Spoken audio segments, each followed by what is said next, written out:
one of the questions I get a lot from my students is, how do you hit a 50-yard wedge shot? So when we go take a peek at this, one of the main things I see is setup is typically really bad, or they're typically trying to hit this too high. So what we're going to do today is we're going to go over how to hit a lower flighted 50-yard wedge shot. So first things first, we got to pick the right tool. Most players want to reach for that 60 or 58 if they like those clubs, and we don't want to do that if we're trying to flight it. So let's go ahead and go with a 50-degree or a 56-degree wedge. My preference happens to be my 50, so I'm going to have to use that one.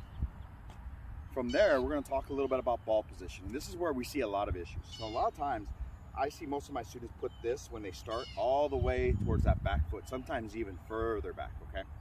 And what's going to happen from here is typically they're going to end up opening the face, they get steep, and end up shanking this or actually hitting it like 2 feet. So we don't want to put it that far back. What we want to do is keep this relatively neutral. We're going to put this dead center of your stance, okay? And from there, what you're going to end up doing is you're going to push the handle of the club towards your left hip or lead hip if you're not right-handed, okay? That's going to help me control the loft.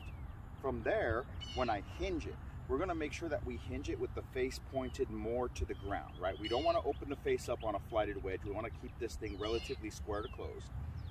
From there, when I finish, I'm going to also make sure I do not let my hands climb. We're going to make sure that my grip and the club stay relatively low to the ground, okay? We don't want to actually get up in the air like this.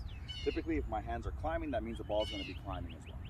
So, the ball's going to be center, grip towards your lead hip, hinge with the face more towards the ground, finish relatively low. Let's see how that looks.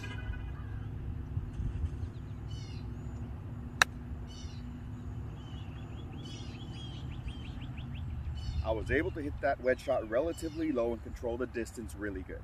So, main thing is better setup, making sure we understand how to hit this shot, and picking the right club.